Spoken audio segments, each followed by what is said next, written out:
I love that roar. Welcome to the Three Bears podcast. We're so thankful and glad that you could join us as we try and do our best to help you align your life and ministry for total balance in your everyday. We're really glad to have you guys join us. As always, with me is the two boys, Parker and Peyton. And as promised, we have our very first special guest. I think you're going to love her. We all do. Welcome, Mama Bear, Cindy Hebert. Come on in here, Cindy. Woo! All right. That's what I'm talking about. It's a Thanks for family joining us, Cindy. reunion. Thank you for having me. Who we introduce. She's in on this fun stuff we've got going on here. Matter of fact, on today's podcast, it's going to be kind of a Cindy-centered podcast as we're going to talk about the pastor's wife and some of those responsibilities and roles and things that she has to fill, and that she has done a wonderful job in our ministry. And I'm really excited about sharing some of that and some of a little bit of the secret sauce that's put our family together and our ministry together. And we're glad that she's here. You want to welcome our 7 viewers? I just want to say, when he said has to feel, get to feel. You get to feel. I get to feel. See, there you go. Already been corrected. That's how it works. I just don't take this as an obligation or a job. I take it as a privilege. Yep. And what God has pathed out for our lives, and his journey. And so that's the way I look at it. That's right. Thanks. Well, before we get into all the deep, serious things about pastor wife and pastor life and things like that, let's find out what's going on years. Huh? Dude, weird. Who's weird? Parker's just being Parker. What's been going on with the Three Bears this last week, guys? So I'll start. Okay. As you can probably kind of see, I got a little bobo. It's gonna be a new scar to match my other side. But me and my car door had UFC 300. We went at it, and my car door won.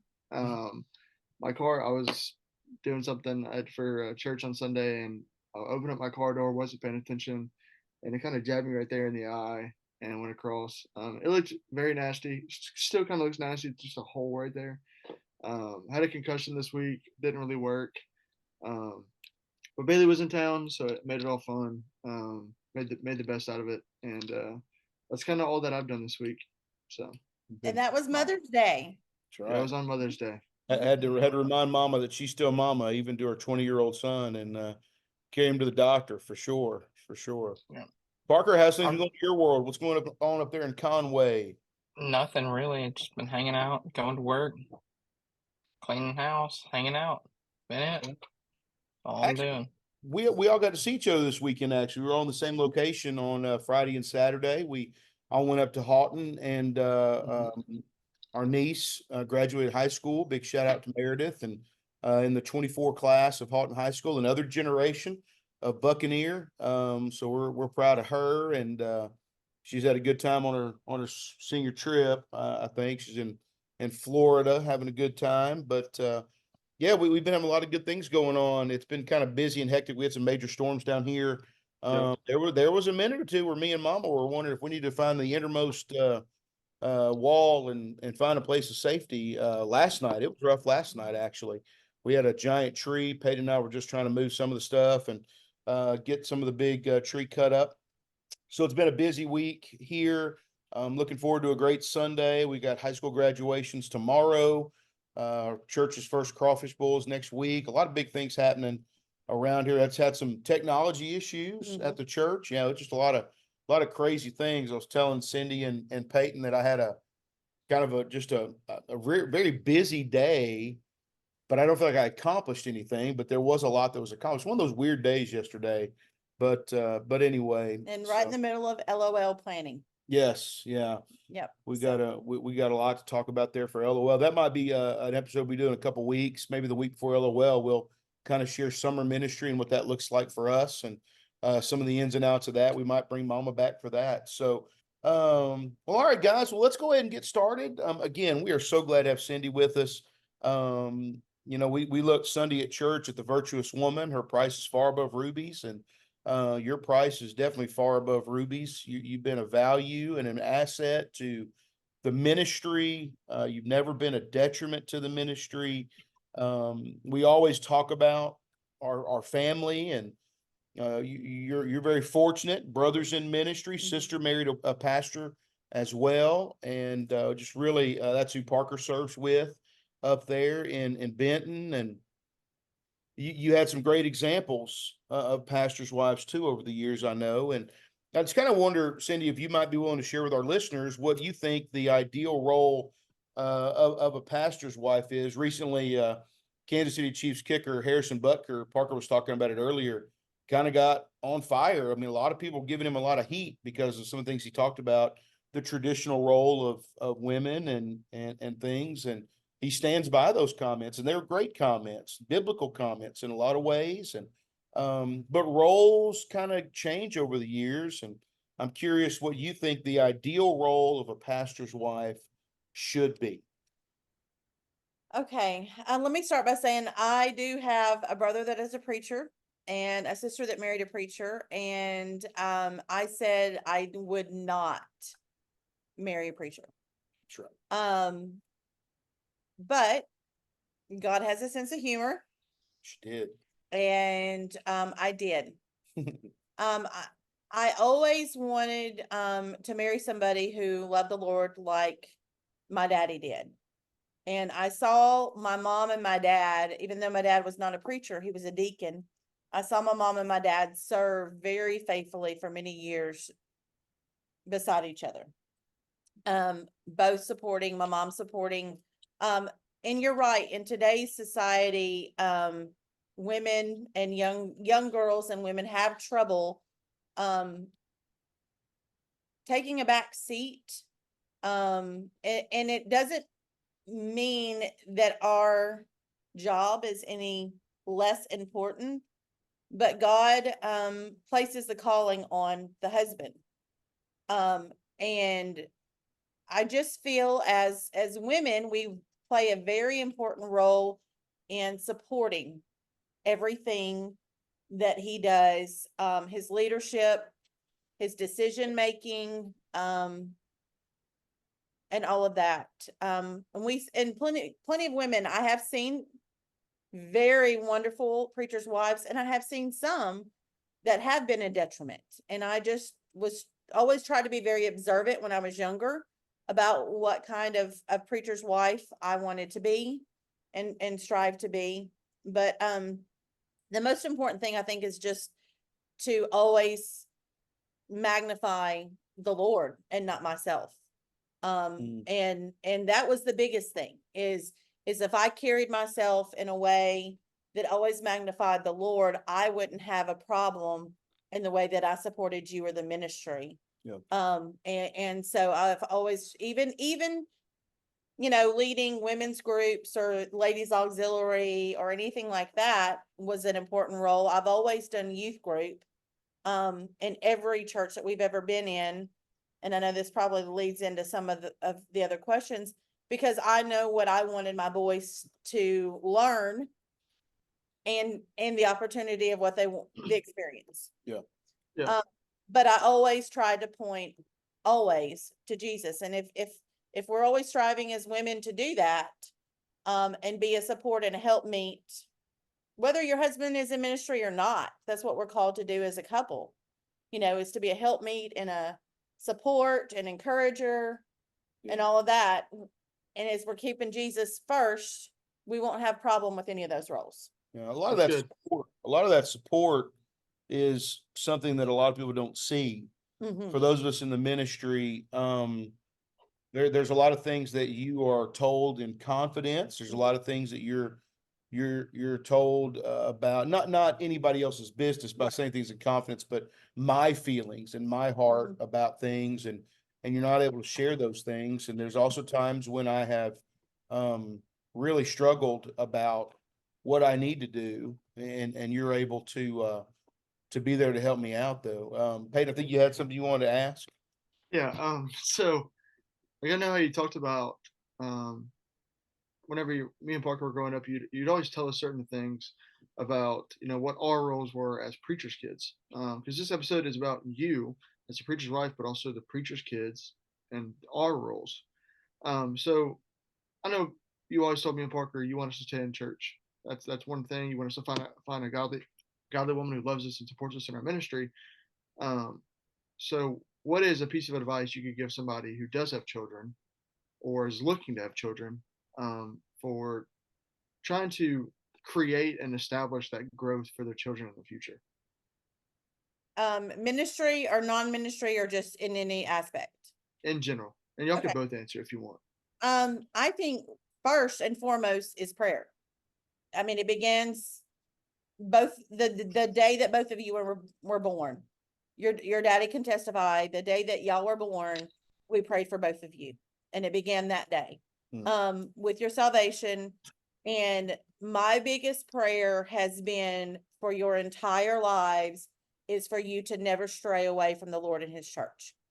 That has been the deepest desire, because of the way that I was raised and the wonderful experiences that I had growing up and the godly examples. Is I didn't want, there's enough struggles in life, and to struggle without having a relationship or a close relationship or a church family makes it a million times worse. And so that was my biggest prayer for y'all.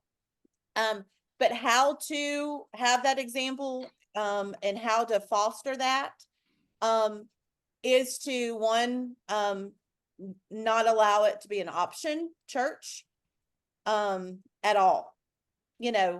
We make it too much of an option. We don't make school an option. And they know on Monday morning where they're going to go.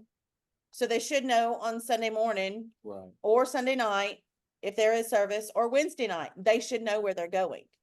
Now I know there are so many things nowadays, even more, that is fighting for, their allegiance, their time. But that was not on the table for y'all. And another thing is just consistency. Who we are at church was who we tried to be at home. Now, was it perfect? Absolutely not. But we tried to teach y'all when it wasn't perfect. We tried to teach y'all that,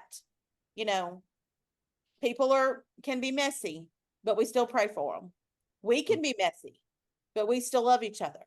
And at the end of the day, we still choose each other. We try to just be very consistent and just always, always, always point y'all to Christ. And it was the same thing like with youth group. It wasn't an option. It may not have been your thing, but you were there to be with your fellow brothers and sisters, in Christ, and build those friendships.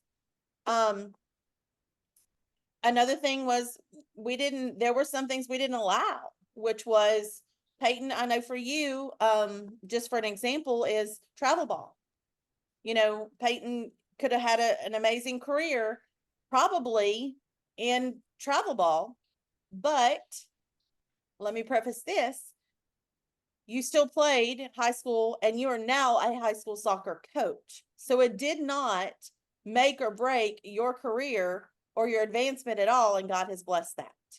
Yeah, we talked about that being our non-negotiables, as a mom and dad, that there were just some things that we just knew a lot of people were doing, but we weren't going to allow that to happen in our family. It just wasn't going to be that way. And I don't think it was detrimental to y'all.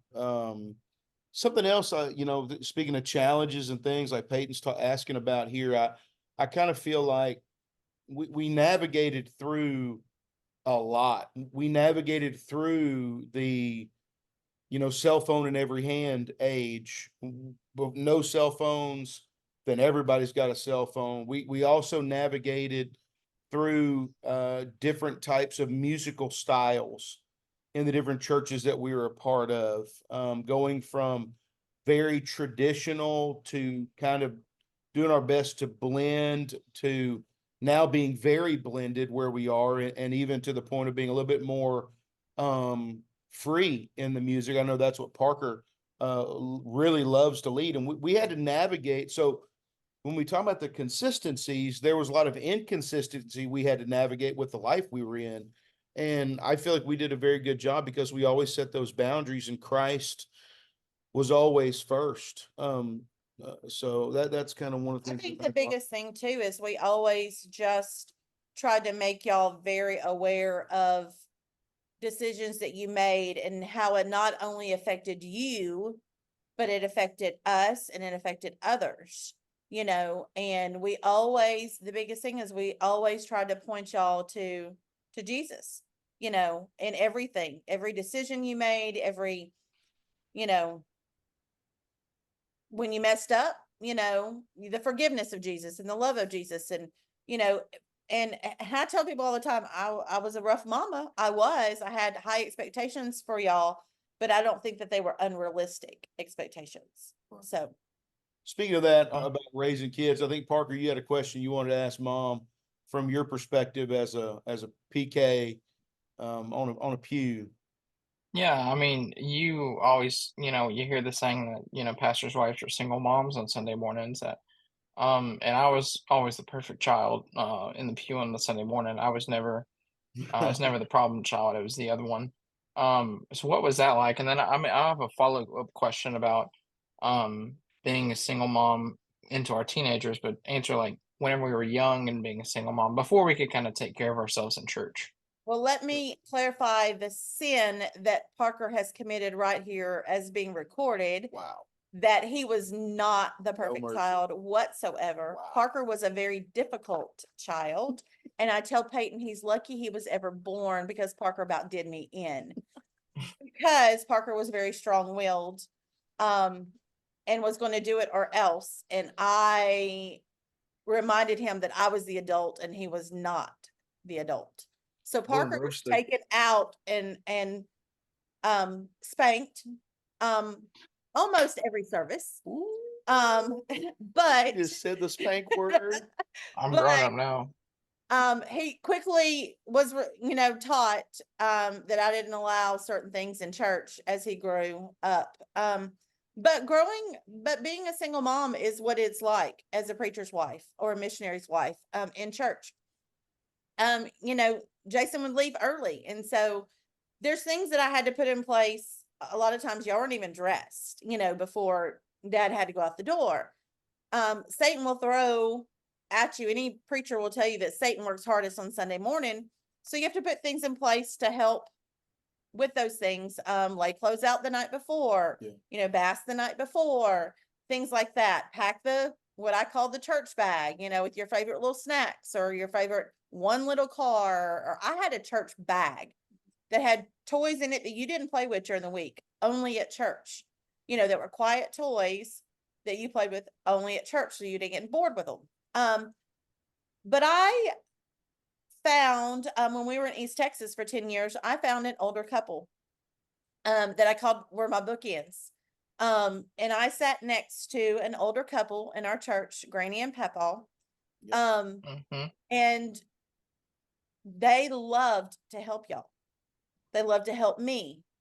They became so attached to y'all that I had to even explain to y'all that they were not your real grandparents.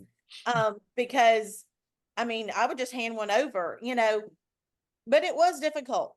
But I can tell you that, y'all were kids. The hard part is, as all preachers' kids know, the church becomes your playhouse because you're there all the time. Dad's still talking or dad's counseling and you're running around and, that kind of thing. And you just have to be consistent with reminding them certain things. I still let y'all be kids, but there were certain boundaries and things that you just didn't do. But, so I didn't always raise you by myself. I had help, that were willing. So find you some bookends, to help you, with those things to just. That's a great hack for a young mom. Yeah. It's a great hack. Because there's a little, older couple in your church who would probably love to love on your kids, and let them sit with them every Sunday, and they would give y'all Sunday school money, or they would give you money to put in the offering plate, and things like that. I remember over and over, y'all would lay your hand down and and Papa would trace your hands on paper. That was kind of your thing, you know, and so Papa is still here with us. Granny, unfortunately, Yeah. well, fortunately for her, has gone on to be with the Lord, but still to this day, you know, they're precious to us. But I would recommend that is get you a little church bag, get you some bookends, and you know, just remember that they are kids, but you still have to train them how to act in God's house. Yeah. Mhm. You had a follow-up question, Parker? What was I it again? did. So eventually we grew up, obviously. I'm 24, Peyton is 20. In high school, I remember having the conversation of y'all telling me that because I had like choir concerts on like Wednesday nights, or we just had random stuff come up on a Wednesday night or whatever, Right. soccer games or whatever, that y'all were always going to try and be there at our extracurricular events. But sometimes, you know, for even just normal parents, some of that stuff comes up on a Wednesday night or a church night, you know, typically not a Sunday morning, but like a church night. And we can't get out of it. Like we're in an extracurricular that y'all wanted us, that we wanted to be in, or that y'all wanted us to continue to try and do. Um, and it just happens that sometimes it pops up. So how did you balance, you know, well, I'm going to be at church versus I'm going to be there supporting my kids? Because I know from my experience, it was always y'all were going to try and be there. Right. Not only that, but I mean, you also let us be independent a lot. Because sometimes dad was off preaching somewhere and you were by yourself. Well, you didn't let that stop what me and Parker were doing. Mhm. So how did y'all could both answer this, dad and mom. Um, how did y'all both balance that? Like being at everything you could for both of us, as well as letting us be independent. And, you know, we're not perfect preacher's kids by any means. You know, we have our faults, but we know how to have fun outside of church. So how did you kind of, I don't say cultivate, but how did you blend all of that together? That's a better question. Yeah. I It's the same, but different. Yeah.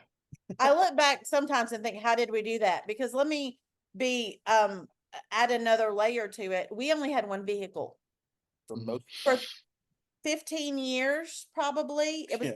it was a choice that we made because We had some vehicles too. and yeah, we had some The hoopty, The hoopty yeah, the Lincoln Town car. and but baby probably blue. for 15 years, we probably only had one car. Yeah. So you have to plan ahead. You have to, but I always wanted to be there. Many of you may know or not know that my mom passed away at 59, and I can always remember my mom being, or my dad, when my mom was sick, even my dad taking us to a 4-H cooking contest. And I think he had to make 3 trips back home because we had forgotten things, and he kept going back and forth and back and forth, but he was still there.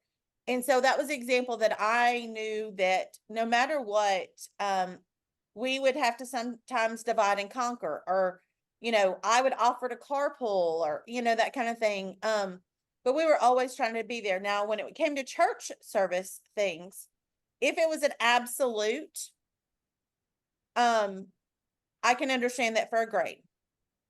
But there were times that I would encourage y'all to have conversations with your teachers or your coaches. Or maybe you had to take your church clothes with you in the car and change in the church bathroom, stinky and all, to be there for church. Or vice versa. You take your soccer stuff or whatever and you change in the church, you know, in the church bathroom to go to practice. And so I think all of your teachers, when it was a conflict, if it was something that was frequent, I think that y'all pretty much had that conversation of, you know, I'll be here after church or what. And most of the time when it's a religious obligation, most will understand. Now, if it was just not very often, it was one and, you know, done or whatever, practice and things like that, then I excuse y'all because I knew it wasn't going to be a habit. We, you know, so we divide and conquered, and we just knew that I wanted to be supportive in all of you, not just in your Christian walk, in all of you, because I think that you as parents your children are more receptive to you when they understand that you love all of them and what they're interested in, and you do that by showing support and being consistent again all the time. So Yeah, y'all being well-rounded was always really important to us. And also we had kind of made it, and we made this decision before we even had children, that we were never going to sacrifice you guys on the altar of ministry. There were things that every other church kid is able to be a part of. And that means the pastor's kid is also able to be a part of those things too. He's going to play baseball, soccer, football, be in choir, be in a band, whatever it is they want to do. Taekwondo, we were big in that with Parker. Got trophies that were bigger than him when he was younger. that's right. And so we never wanted you to be just one trick ponies. I'm a big believer in kids playing multiple sports, until they have to kind of specialize in the high school ages. You kind of have to cut some things out, but we always said one of us was going to be there. And if we couldn't both be there, even when Parker was in college, there were times when Cindy and Peyton would hop in the car and drive 2 hours to Bunkie or however far to Bunkie, because Parker's singing with voices. And so that was something that was all really kind of important to us, to always have that in place. But also I would say though, but back to the travel ball, is he could still play rec ball, so we weren't making him not play. It was just choosing a different avenue that would require him to miss every single Sunday. Yeah. So he became as an adult, or even as high school years, just as much of an athlete in high school, not ever playing travel ball. And now he coaches the sport. I honestly believe, as young as he is, because God blessed those decisions that were made. I really believe that, that God blessed those decisions that were made, and God has allowed him to excel so much because Christ came first. Yeah. And let me just say this to counteract, is when your dad was talking about we wanted y'all well-rounded, we hosted senior paint nights here at our house. We wanted our house to be welcoming to all kinds of children, and kids and young adults. We wanted this to be a safe place. And so I just want to say, there were all kinds of kids that came through here. Christian and non, we had an after party one year, for homecoming, I believe, right, Peyton? Yeah. Peyton's, Parker's friends in high school, if we see them still today, they still hug us, that kind of thing. So we tried to really just be loving to all kinds of kids, that came here, so every Thursday night it was 30 seniors who would come to the house, and we'd feed them, and then they'd paint for the football games.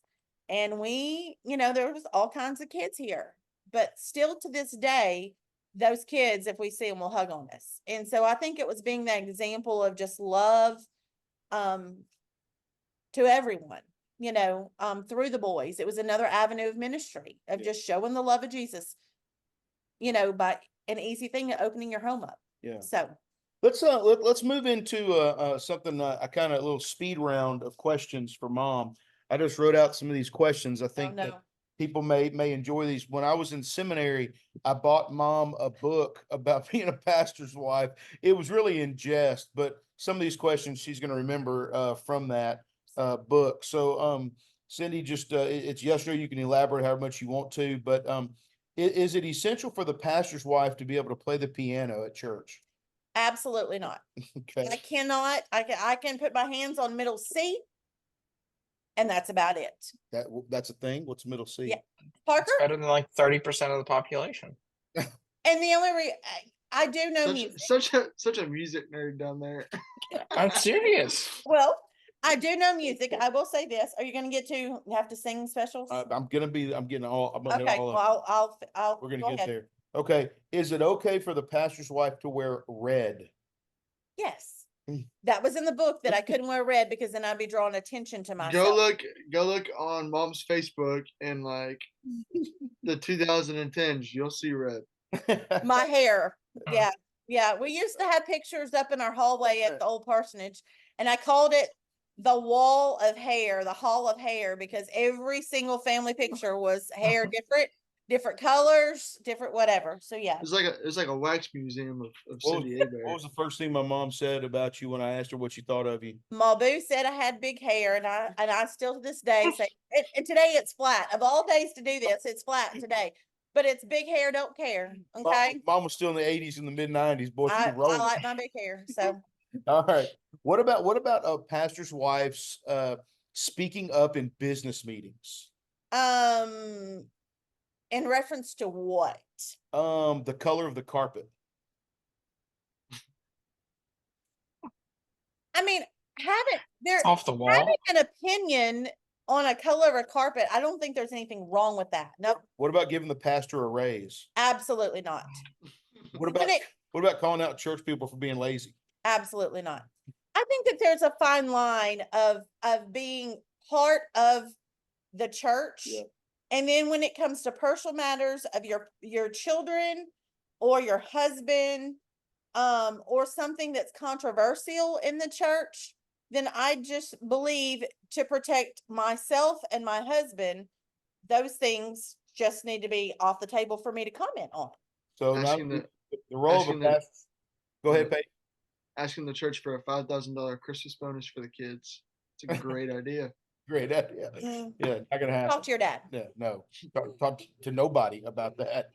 You I'm not know, old enough for Christmas presents. that's right.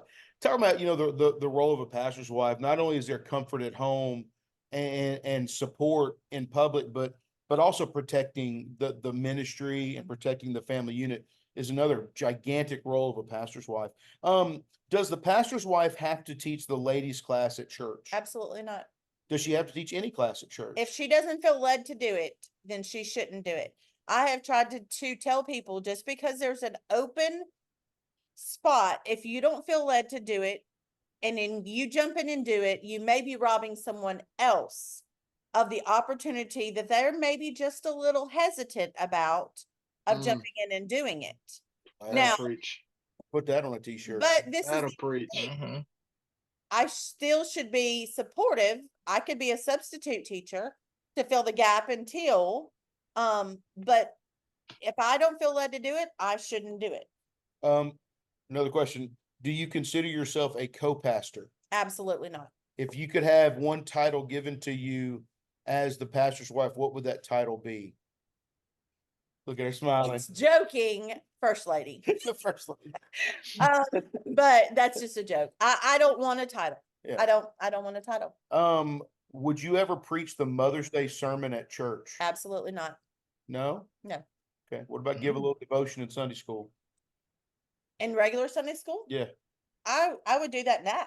What if the whole church asked you to bring a Mother's Day perspective from a mother in some type of format? Would you be okay with that? In a Sunday school class, and not standing in front of the church from the pulpit as like the Yeah. sermon.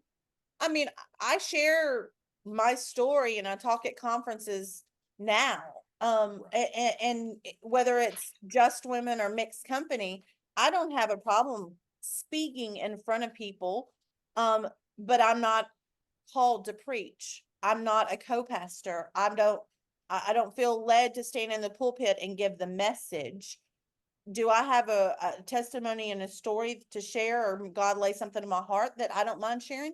I don't mind sharing that. But God called you as the pastor and not me. Okay. Feel like I was in a deposition for mom right there. I'm saying. Golly. Let me Some ask. more hot questions? I do have one more question. Kind of thought of it. Okay. Cindy, just curious. Boys, are y'all impressed? Oh, was she, good. Just deposed you. she can handle it. So let me ask this. So a lot of times I remember I did this one time with you. A lot of times before a pastor takes church, the church asks him a bunch of questions about ministry, about beliefs, and things like that. Mhm. I remember very distinctly saying to you one time at a church, here, if you have a question about any of these, we'll talk about it. Mhm. And you're able to go down the entire list, answer everything the right way. How important is it for a pastor's wife later in time in ministry, not right out of the gate, first church kind of thing, okay? But how important is it for you to feel for a pastor's wife to be very biblically literate and doctrinally secure? That's what secure is the word I want to use. It is very valuable and essential that she be that way. Because for a couple reasons. One, raising your children. You know, you want your children to be that way. And so in order to model that, you have to be it yourself first. Second is, more than likely you are going to very early on, or in some point of ministry with your husband, you're going to have someone, a woman usually, come to you and have questions. And so there's absolutely nothing wrong with saying, I don't know that.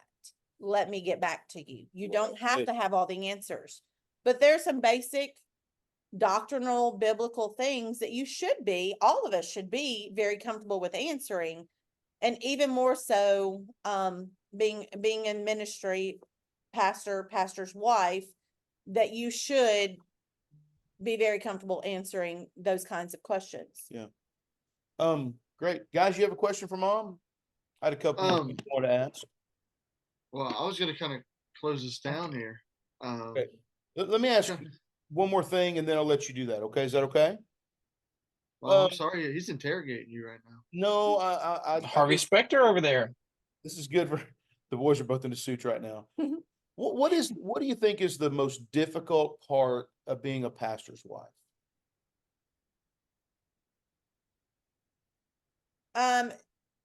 Two things. It can be lonely because I don't believe, and there may be a lot of people that disagree with me on this, but we've been in ministry 26 years. I don't believe in solely having one best friend in the church. I believe it can cause, I have multiple best friends in the church, but I believe loneliness is a huge issue. Yeah. For a lot of preachers' wives And preachers. And so I think that is a huge issue because, you know, we have to have a line that we don't cross. Just perspective of people getting feelings hurt and things. You never want to do something that will be a stumbling block to someone else. So I would say that number one, and I think it's selfishness. I think selfishness is a huge problem in today's, because they want to be in the limelight. People want to be in the limelight. They want to be selfish about their time. They want to be selfish about getting to glory. They want to be selfish about, you know, that's not fair, you know, things like that. And so they're selfish about, that's why we see a lot of rules being bent about roles and things in marriage and in ministry. It's because of selfishness. Yeah. And I've, you know, it's about the Lord. I mean, back where we started at the beginning, it's all about him. Yeah. And selfishness and him being first don't mix. Right. You know, it's putting yourself on a pedestal and not him.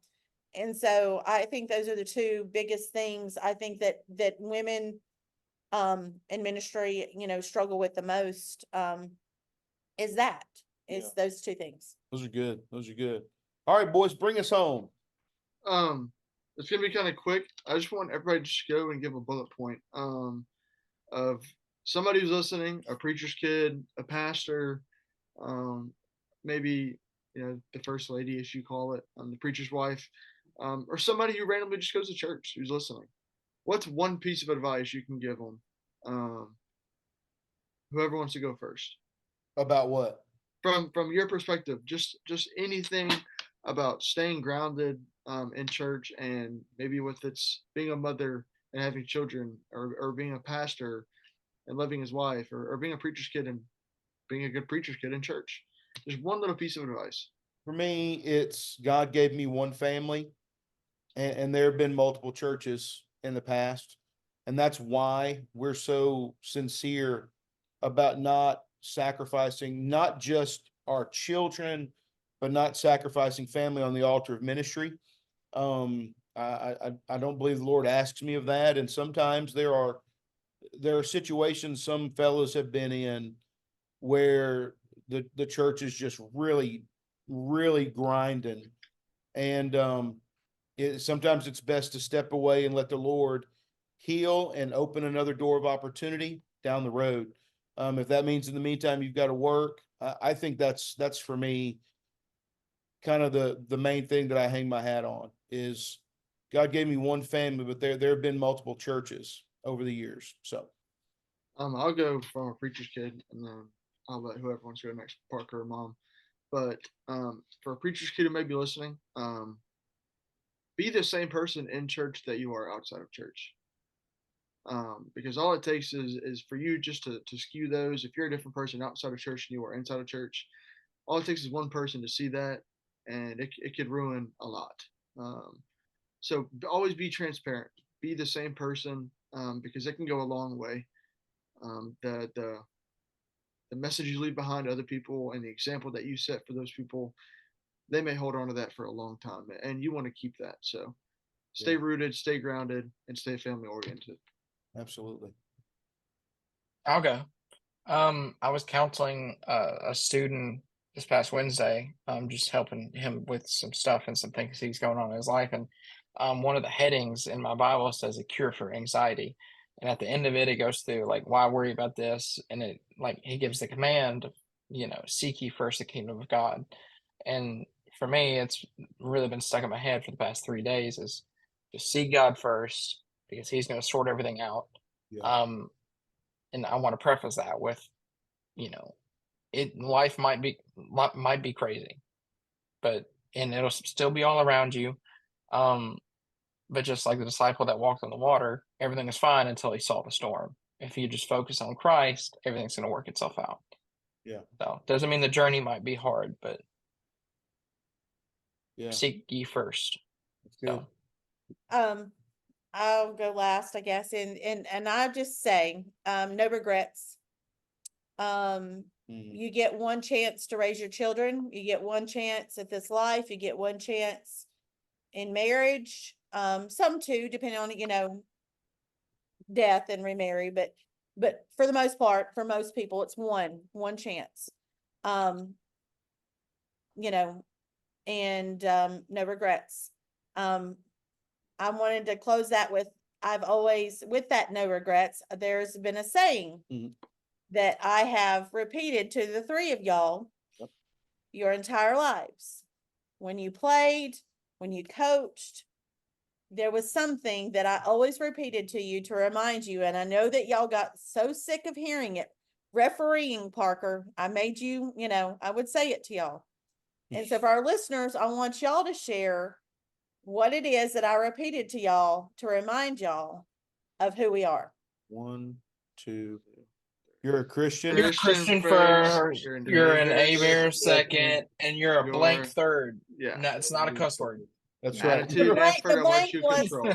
The blank was whether they were coaching, that you're a Trojan, or you're a Wildcat, or you're a Lion, or the blank wasn't an ugly word. It was like whatever they were doing. You're a referee. Attitude and effort is what you control. Your response is your responsibility. And that was all about not regretting anything that they said or did, and acting in the flesh and not in the spirit. That's right. Yep. All right. So I'm going to close this down here. And while I do that, some of you guys may not know, but our mom has written a book. It's all about her life and about her story. I'm not going to spoil it, but I really highly encourage you to go and read it. It's a good book. She wouldn't say that, but we wanted to do that to really go read about her life and the example that she is now and what she's come from and who she is now. It means the absolute world to us and our family, and it can mean a lot to you. In the future, we're definitely going to have Mom back on and discuss in detail a lot of mental health. And again, not to spoil the outcome of that book, but if you want to find that book, you find it on Amazon or Westboro Publishers, I believe it is. It's It's called Masquerade of the Ball, and author Cindy Hebert. It's got a beautiful cover on it. I think you'll really enjoy it. If you've listened to us this long and maybe you clicked on us from the Facebook link, make sure on the YouTube link you click subscribe or like. It really would help us. That way when we post, you get an automatic update that you've subscribed. So go ahead, Peyton. You can finish this up now. So again, thank you so much for tuning in to the Three Bears podcast. I'm Peyton. I'm Parker. And I'm Jason. We're the Three Bears. And we'll see y'all next week. That's Mama Thanks, Bear. guys. That's Mama Bear. Bye, y'all.